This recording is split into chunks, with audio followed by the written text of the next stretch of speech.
Welcome back to the second panel of the day. Hello, welcome back. And my name is Sachiko Hiramatsu. I'm a lecturer of Japanese here at Brown University. The second panel has three presentations. So before long, I would like to introduce the first presentation, which is by Janet Sedlar from the University of Chicago. And her presentation is Listening Comprehension in Study Abroad Settings, Unscripted Audio Recordings as a Foundation of a Study Abroad Spanish Course in Barcelona. Okay, the floor is yours, Janet. Thanks everyone for being here. My name is Janet Sedlar and I'm a co-director of the Spanish language program at University of Chicago. And I've held that role since 2018. From 2008 to 2018, I was the sole coordinator of the program. And one of my responsibilities was to recommend a graduate student to teach an intermediate level Spanish language course in one of our study abroad programs in Barcelona each winter quarter. So prior to 2018, the graduate students were obliged to develop the course themselves. And my role was simply to assign a textbook and give them some pointers on how to create a syllabus and how to create a course. But that never really sat well with me for a couple of reasons. First of all, the graduate students were very inexperienced at language teaching. They didn't have a lot of language teaching in their fellowship program. And they were really inexperienced at course development. And the fact that a study abroad course is quite different than a course in Chicago made it an even more daunting task for them. And so the first problem that I encountered also in assigning a textbook was that there were no textbooks designed for American college students learning Spanish in Spain, to my knowledge. And so that would require me to assign an American textbook. Well, at least that's what I did the first few years. And the problem with that was, first of all, American textbooks focus primarily on Latin American Spanish language and culture, which of course makes perfect sense in the context of learning Spanish in the US. Doesn't make so much sense for students living in Spain. Another problem of the American textbooks was that they assume students don't have urgent communicative needs in Spanish because these are foreign language textbooks as opposed to second language textbooks, right? So after a few years of experimenting with different American textbooks, I decided to try a Spanish textbook called Aula Internacional, which was a very communicative textbook and it had a lot of good points. It certainly solved the problem of the linguistic and cultural references being more relevant to Spain and Barcelona, but there were other problems with that, one of which was that textbooks published in Spain are designed for immigrants to Spain from diverse linguistic and cultural backgrounds. And of course, so that meant there was no English in the textbooks, which caused some comprehension problems. So finally, in 2018, I had the opportunity to develop the course and actually go to Barcelona and teach it myself. The idea being that this would provide a framework for all future graduate students to use so they wouldn't have to reinvent the wheel each time in doing something they weren't really very prepared to do. And so naturally, as you can imagine, I made the course specifically designed for the context of American college students studying in Spain. And the unconventional nature of the course has to do with the fact that I decided to center it around two sets of audio recordings, one of which modeled linguistic functions that I knew the students would need in their daily lives, and the other set was more of a listening comprehension activity in which the native Spaniards that I had recording or involved in these recordings were simply discussing cultural differences between Spain and the US or some cultural feature of Spain.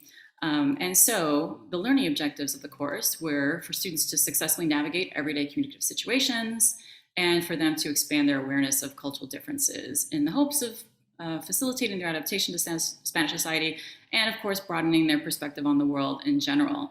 So the objectives weren't very different from the Chicago course objectives, but the content is what was quite different. So with respect to the first objective of successfully navigating everyday communicative situations, as I mentioned, the first series of recordings dealt with modeling these through unscripted recordings. So the first thing I did before involving any native speakers was to identify the most important linguistic functions for students in that context. So I thought to myself, well, when you've landed in Spain, the first thing you might need to do is ask for directions. Another important function would be ordering in a restaurant or bar, buying food at a local market, asking for information or help. So these four functions were sort of the most crucial survival functions that I identified. And then I thought to myself, well, I also want to foster, I want to encourage students to make actual friendships with Spaniards. And so I added a few other more relationship-oriented functions, striking up a conversation, issuing an invitation to go for a drink, for example, canceling a plan, apologizing, asking for a favor, and recounting an anecdote in past tense. So the first four functions were sort of survival functions, and the last four were more relationship-oriented. And so I was fortunate in having multiple colleagues who were willing to help me produce these recordings. So I met with 6 Spaniards in pairs, so 3 pairs of Spaniards. And I asked each pair to perform each of these 8 linguistic functions spontaneously with no restrictions in terms of, oh, don't use this tense or try to use this vocabulary. There were no restrictions at all. And I had each of the pairs perform the same functions, which might seem like overkill or overly repetitive, but my reason for doing that is that I wanted to see which expressions would come out more frequently per function. And I also wanted to give a somewhat wider set of circumstances in which the function would emerge. So for example, asking for information in a train station involves different language than asking for information in a department store. There are certain things that are the same, but some differences. So that's why I had multiple pairs perform the same functions. And then once I had those recordings, I transcribed them or transcribed large chunks of them. And then I set out to pick out the expressions in the transcript that I deemed most important and useful in terms of carrying out the function in question, the targeted function. And so how did I use them in the class? I had students study the recordings, the transcriptions, and the glossary prior to class. And it might strike some of you as strange that I would give the transcription straight off. And the reason for that is that this activity wasn't so much about listening comprehension as it was about modeling these functions. And so, of course, I recommended that students not read the transcriptions right away, that they listen to the recording a few times first. But, of course, they had this shortcut available to them. And that didn't bother me too much because, again, my focus was on modeling the functions. And so it was okay with me if they read along as they listened. And so once we got into class, I would show one of the transcript. I would pick one, perhaps the one that had the most useful expressions in the same dialogue. And I would point out any expressions that might be perceived as odd for students because the syntax would be very different sometimes than the English. And I would also point out any grammatical features that were salient. So, for example, it may surprise some of you to know that when giving directions, it's actually quite unusual to use the imperative mode, or mood, I should say, the imperative mood. It's much more frequent to hear, at least in this experience that I had, the future was used a lot, as was the conditional. And other kinds of structures like saying you need to go or you have to go, something like that. So once we analyzed the transcriptions a little bit in class, I would put them in pairs to have them practice the role play. And initially they would just read the transcriptions to sort of get used to these expressions, to using these expressions. And then I would have them set the transcriptions aside and using only this master glossary of expressions, improvise their own role play. And so I would go around and check on them in their groups and give them feedback. And then I would ask a few of them at the end to perform in front of everyone. And I would give my feedback to them so that everyone could hear. And now the grammar targeted in the course was also somewhat unconventional in the sequencing, because I decided to focus, because the course was revolving around functions as opposed to traditional textbooks, which prioritize a sort of a sequencing of grammar that seems to the authors to be logical, or a series of vocabulary themes. This was all function generated. So the grammar that emerged most prominently was what I taught. And so this led to an unconventional sequencing, in that most textbooks start with the present tense and then go to immediate future, and then they go to the past, and then the subjunctive, and then the future and the conditional are taught really far down the sequence in a year-long course. It would be like the last third of the course would be future and conditional. So in my case, because the future and the conditional were featured so prominently in many of these linguistic function recordings, I started with the present, and then I went to future conditional before going to past, and then we ended the course with the present subjunctive. I didn't have time for more than that. And in terms of follow-up assignments, because obviously doing that one time in class wasn't sufficient, I would give them assignments that would, for example, ask them to fill in parts of dialogues on worksheets. I would sometimes ask them to record themselves performing the linguistic function in pairs. And then I would combine those with more traditional grammar exercises to help them automatize these verb forms, because as we all know, there's no shortcut to memorizing irregular verb forms and other grammatical things that you need to be able to speak fluently. In terms of the evaluation, I had them do a midterm oral exam that consisted of a video of themselves performing the linguistic function in pairs with no notes. And I had them do at the end a final oral exam, which was in person. It was interesting that I discovered something really nice about that midterm oral exam, which is that my reason for asking for a video originally was partly because of logistical issues. We didn't have office space at this campus, so there's really no place for us to gather to do it easily. But it ended up being a really great thing for students, because they told me that because they had the opportunity to record themselves multiple times, they ended up spending a great deal more time studying these expressions, listening to themselves, re-recording themselves. And so it ended up being a really good learning experience, I think, for them as well. And in their own, that was their own feedback to me in any case. And it makes sense to me. And then in addition to that, I would give them grammar and sociolinguistic quizzes that merged traditional grammar testing with sociolinguistic testing. So for example, just like in the worksheets they would have to do, they might have to complete a dialogue involving certain linguistic functions, or I might ask them, for example, to give me like 2 or 3 different ways of saying the same thing. Of, how would you ask someone for help? Like, what would be your opening, sentence? What would be 3 different options you could say? Because that was something that came out, all these different varieties of ways of saying the same thing.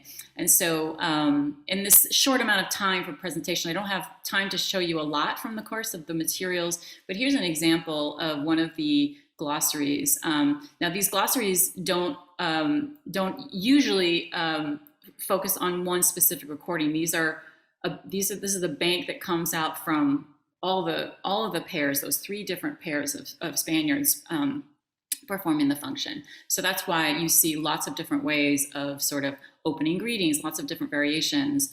And I would group the expressions sort of, again, by, okay, when you want to propose, here's what you say to, in the opening greeting, here's what you say to, as a general proposal to get together, then the working out the logistics, and then working out where to go, and then confirming and wrapping up the conversation. So it was all organized in that way in the glossary.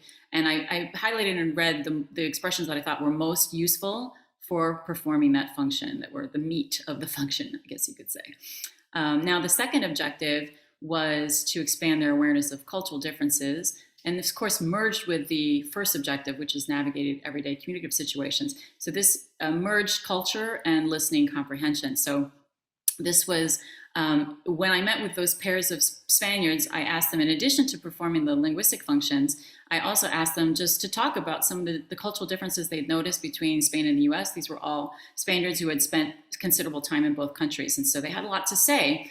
And some of the examples of topics that we discussed were public transportation in Spain versus the US, restaurant culture, social etiquette differences between Spain and the US, the culture of work, healthcare, and higher education, stereotypes of different regions of Spain, the concept of family, which is rather different in the two countries, and attitudes about quote unquote good Spanish, and nightlife culture in Spain versus the US. So there was some really interesting stuff that came out of these recordings. I actually learned a few things myself.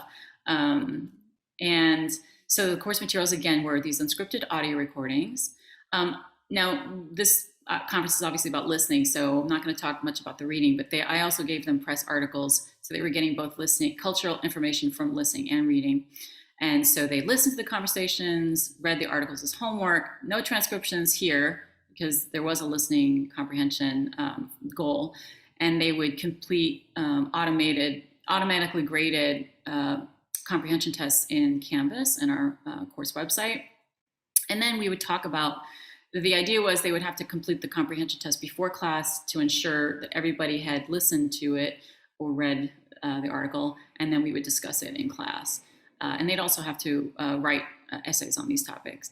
Now the evaluation, just to give you an example of how prominent listening was in this course, they had 11 listening/cultural homeworks. These were these conversations about cultural differences. They were about 5 minutes long each, versus only 3 reading assignments and 3 in-class listening quizzes. So that's 14 of these conversations that they had to listen to in a 9-week course, in addition to all those recordings about linguistic functions. So they were getting a ton of listening and 2 essays. And yeah, that's it. Did I make it in in 15 minutes? That was my challenge, keeping it under. Oh, thank you very much, Janet. Yes, thank you so much for very interesting presentation. I have one question from Emilia. Okay. She asks, would you use these same materials for at-home courses? And if so, how would you modify them or modify the course to respond to the needs of a class? That's a great question. Mm-hmm. Yes, we actually, in Chicago, we've long used authentic, or I should say unscripted recordings to supplement the textbooks, because the textbooks tend not to have unscripted conversations, or they're like videos of something where the linguistic content is too difficult. So we've always done that in Chicago, but what we haven't done is model linguistic functions. If I were to, I would love to actually use a model in a Chicago course, but what I would need to do is get certainly more representatives of other dialects, since I don't want it to be just Spain. So I would need to find Latin American speakers to perform the role plays.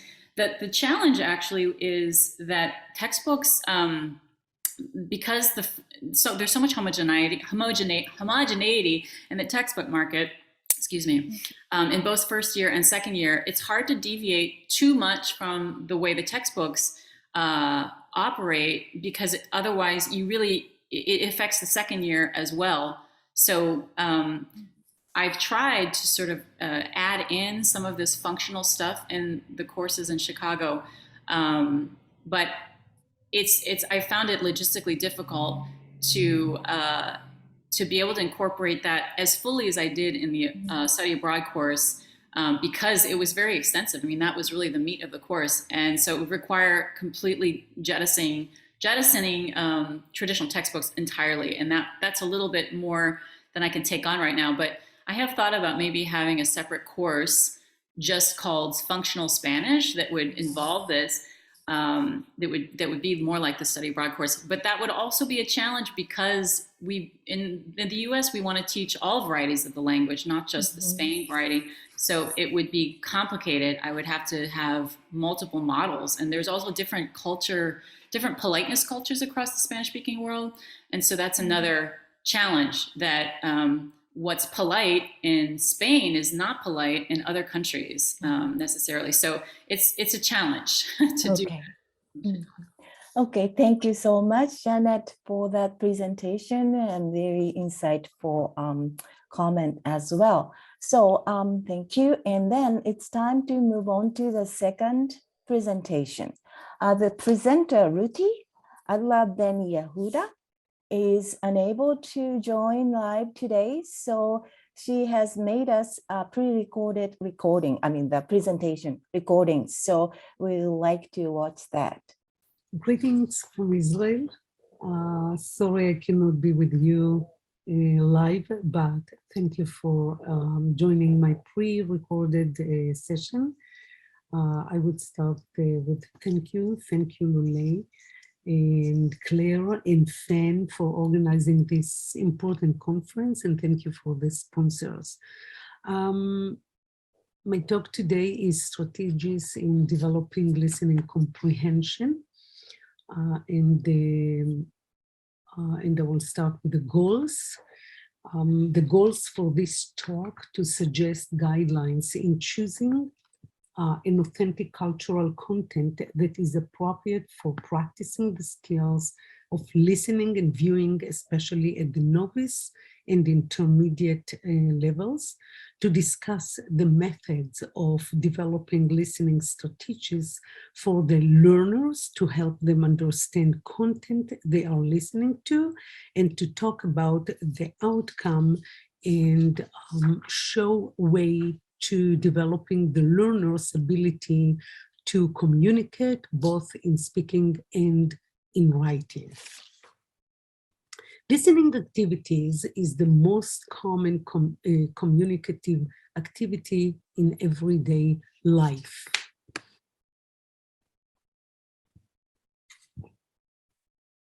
We listen twice as much as we speak, 4 times as much as we read, and 5 times as much as we write. With the development of the communicative approach to learning a foreign language and the emphasis on language proficiency, there has been a growing recognition of the importance of developing the listening skills, and there has been an increasing consensus that these skills deserves equal attention to other skills. The question we all need to ask ourselves is, do we really give equal attention to listening as we do to all other skills? Some argue that listening is a crucial activity in language studies, which speech cannot be performed without. If I may quote, Prendel, without hearing, there is no listening. Without listening, there is no understanding. And without understanding, there is no communication. A kind of a slogan for any preparation of a listening activity.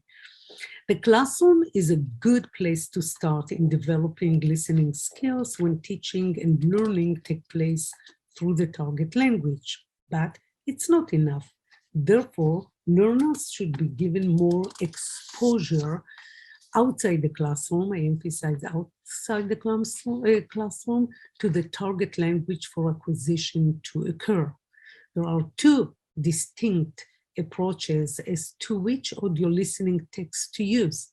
One states that listening materials need to be precisely adapted to the linguistic competence of the learner, and therefore prescribed texts are used. The second prefers authentic materials. My definition for authentic materials is material that is created or was created to native speakers. The use of authentic materials helps the second language learner understand real-life situations and be engaged with the target language. Furthermore, the language found in authentic materials provides a source of input that language learners need for acquisition. Some suggest that language acquisition takes place as a result of the language learner's understanding of a listening text that is slightly above their level of linguistic competence. Therefore, and by the way, I will talk later about slightly, therefore, authentic material can be incorporated already at the beginner level with tasks tailored to the proficiency level of the learners. Of course, the use of viewing text at the beginner level is recommended because the visual competent helps learners to comprehend. To some, okay. Two goals I have when I do listening comprehension, and the two goals are help students comprehend listening input, includes language and culture, and to enable my students to communicate in the target language. Now I will move to guidelines in choosing authentic cultural content. I usually prefer, and I believe, okay, that for novice and intermediate, the length of the segment that they hear, that they listen to, won't exceed the 4 minutes. If longer, use technology to reduce the length. There are, I used in the past iMovie, and then I used Edpuzzle. I'm still using Edpuzzle. I will talk later about Edpuzzle shortly. Goal, you have to determine what is your goal in the listening activity that you are preparing. My goal is always reinforcement. It means I'm using actually any clip or any segment that I'm creating for reinforcement. And then here I will talk about the ratio between the known and unknown when I'm talking about linguistic, and the ratio is between 75 and 25%. It's not exact math, but then you, I will talk about it in a pre-activity for listening comprehension, then you have to decide how crucial the unknown is, and based on that, you actually prepare pre-activities before the listening. Authenticity is the content should be non-scripted text for me and spontaneous conversation. The participants should be native speakers. The language has to be real, natural language, and I choose also different registers, very important for students to hear different and variety of Hebrew. Background noise, real situation. I never clean background noise. Methods of developing listening strategies for learners. I will read the 3 stages for me, the pre-listening comprehension activities. I don't do it always. While listening comprehension activities and post-listening comprehension activities. The pre-listening comprehension activities, these activities are designed to clarify important information, like key concepts or vocab, that could otherwise interfere with students' comprehension. Don't forget that we like to give the students feeling of accomplishment and maybe to eliminate frustration. Also, the pre-listening comprehension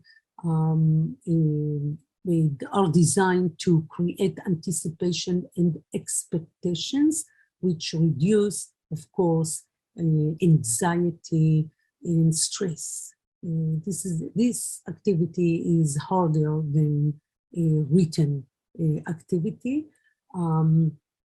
Task, of course, is always done before listening, the task of the pre-listening. The second stage will be while listening comprehension activities. And the main goal of these activities is to help the students develop their listening strategies. And I have a method that I believe in. One is a simplified text from global to more detailed understanding.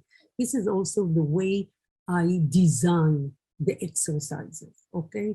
From global to detailed understanding, and global listening versus segmental listening. By the way, this method I also use when I teach even reading comprehension. I always encourage my students, first read the whole text, have kind of a global understanding, and then, work on details, okay? And that's what usually I do also with listening comprehension. This is a moment, I will take a moment to talk about a puzzle. A puzzle, don't get me wrong, I use a puzzle and I like a puzzle, but it's kind of a conflict with my method of global understanding to detailed understanding. A puzzle, you can take any video clip from, for example, YouTube, you put it, download it on Edpuzzle, and then you can reduce the length. And the advantage is you can incorporate question while when the clip is running. Okay, so it means students are listening and it stops with a question. Continue to listen, stop, another question. The variety of questions. I feel uncomfortable sometimes because it's against my methods of global approach and then detailed understanding. But I still use it. Language always for me, okay, for the while listening, and I mean everything. Okay, the pre, the while, and the post, always the target language. Sometimes I will use in the instruction in English if I feel that the instructions are too complicated. Most of my listening activities will be done out of the classroom because of two reasons. One reason is our curriculum is loaded. And to add something else will be insane sometimes, but this is a skill, okay, that you have to work on, and because it's reinforcement, so it's much easier for students to work independently on listening out of the class. The other reason is that, in a class, you have different abilities, students with different abilities. One student would like to hear only 2 times the segment, another one will, listen 5 times. And the moment it's out of the classroom, no pressure of time, and students can do it when they are relaxed. Okay? Post-listening comprehension activities allows for further activation of vocabulary and structure in speaking and writing, improving both linguistic skills and cultural understanding. I did that fast, okay? But I would like to give you one example. I wish I could give you more examples. The example I take, it's from the project Daily Life in Israel, Listening and Viewing Comprehension. This is a pioneer project. My colleague Benjamin and myself did. We created materials, 22 actually 21 clips, original clips. We created our own materials, and I would like to give you an example of the pre, while, and post activities that we do for a clip. The clip is about, I marked the lines in green, just that it will be easy to follow. Line number 1, the clip, it's a transportation. The transportation, we have different clips. This clip is a taxi. It's a ride on a taxi.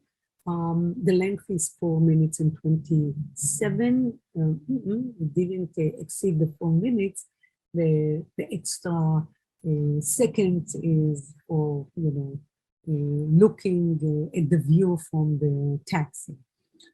The ride is in the city Netanya, and you see here that if you follow line number 2, it's a worksheet for the students, number 1, and then it's recommended to high novice. And line number 4, it's an activity before the viewing and listening, pre-listening and viewing comprehension. And students, the tasks that students have to do here is they are traveling in a city that they never visited in, and they have to write what they would like to see or to do in that city and would not like, to do in the city. They do that, at home. They come to the class, and there is they are sitting there with a friend in the class, and they report to each other and discuss, their question. Then line number 1, again, it's the name of the clip, and then 2, it's page number 2 worksheet, and this time line number 3 tells you that it's while listening.